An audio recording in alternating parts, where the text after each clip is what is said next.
right, some of President Obama's critics are wondering when we'll hear him speak out on the murder of two New York City police officers. The president has issued a statement on the murder of those two officers, but otherwise, he's pretty much stayed out of the spotlight on this one. He's on vacation in Hawaii. David Webb is a radio talk show host and a columnist for The Hill and a Fox News contributor. And Bernard Whitman is a former Bill Clinton pollster and the president of Whitman Insight Strategies. Gentlemen, thanks for joining me here. Good morning, Molly. You know, a bit of a situation here. There are so many people weighing in on this from both sides of the political spectrum, back and forth. Should the president be weighing in? Should he step up on this? Should he say something?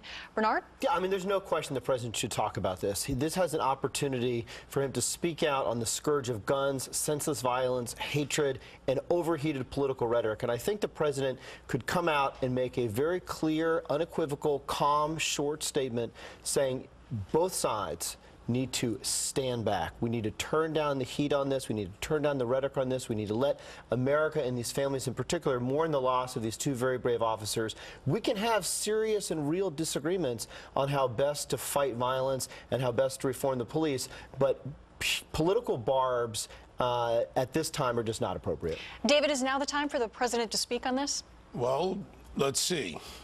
Andrew Tamarisi, 214 days. Ferguson grand jury verdict, 15 minutes. Trayvon Martin, his statement even before the grand jury verdict in the Saturday radio address where he talked about you shouldn't be killed for wearing a hoodie.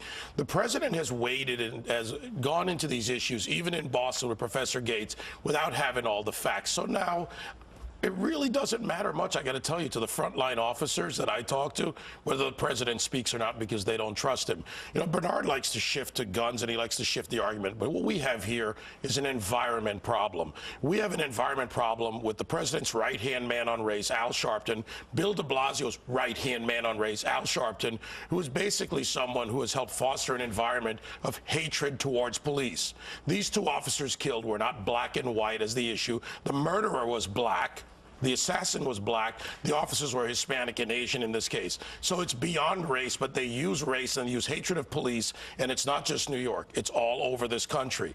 I've been tracking this story since 20 minutes after it happened with guys who were there, with guys who were rolling on this, with this environment. It is all cops. The threats are coming right now as we speak. David, you bring up an interesting point. We all recall a couple of years ago when the incident in Cambridge, the president said that the police had acted stupidly, acknowledging that not all the facts were in yet at that point in time. He didn't have all the facts. So what can he say here and now? I mean, it's a difficult spot. What can he say? What should he be saying when there's so much vitriol and people are being criticized for stepping forward and really saying anything? I think what he should say is we need to stand back.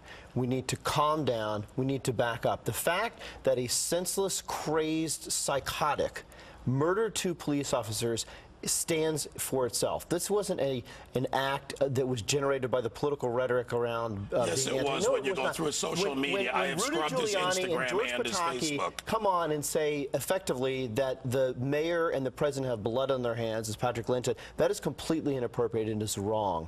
We need to tone down the rhetoric on that side. We need to tone down the rhetoric on the left about being anti-police. This is, you know, the one thing that really bothers me in this whole debate is this whole idea of Black Lives Matter, Blue Lives Matter. All lives matter. You know, that's what the Molly, this can't stand, because Bernard's doing the very same thing to try and deflect this. So let's deal with it for what it is. We have an issue that has been an environment that's been created. We have a political operation by the left. You can't say that de Blasio doesn't have responsibility, or Eric Holder, or the Community Relations Service in Ferguson, or Al Sharpton. They foster this environment. And this was not some psychotic. I've scrubbed his Instagram and his Facebook, as did the officers that are working this case. And we have gone through it. He referenced Eric Garner, Michael Brown, Al Sharpton. He waded into all of this. Let me finish. Let me finish. He also did this, as did many of the other threats, literally hundreds of threats that I have gone through since Sunday. This is a problem, and you cannot deflect this to some psychotic. This is a criminal. This is someone who has been spurred on by the race and grievance industry. But can the president diffuse this situation? The question is, can he be trusted? The question here is about that broken trust between de Blasio and the police, and that broken trust between the president and the nation, who obviously sees that a president weighs in on what supports his base. And this, by the way, to my friends on the right, this is a public safety issue. But unfortunately, the leftist progressive policies have put us where we are because they use race, they use this industry, and they go out and they divide Americans. Bernard, a quick response. David, there is broken trust on both sides. There's broken trust from the president on this and from Al Sharpton. The president or the mayor are somehow responsible for the senseless act They of help foster the violence. Who shot his girlfriend, then called the girlfriend's mother to apologize. Is he a psychotic? He's obviously Have you looked at his? Have you looked at his social media? You can tell. No, you haven't, Bernard. By his actions, you David, like by to his deflect. actions, you can tell that he's psychotic. And the fact that you're blaming the president or the mayor for this is just reprehensible. They help foster this environment. That is a fact by their actions. So many people saying so much on this, and we gross. will wait to say if the president will step forward and actually perhaps say something on camera from his vacation. We don't know. We'll wait and see.